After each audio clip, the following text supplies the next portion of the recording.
Question number 5, क्या वाकई border बंद करने से कोरोना वायरस रुक सकता है?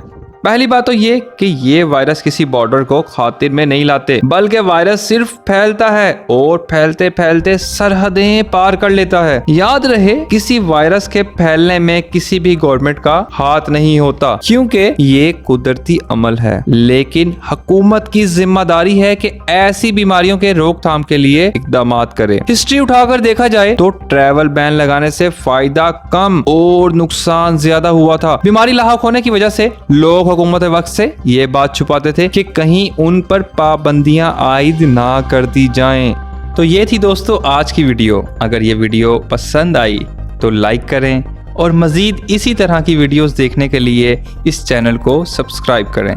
आपसे जल्द मुलाकात होगी कुछ नए फैक्ट्स के साथ। तब तक के लिए अल्लाह हाफिज।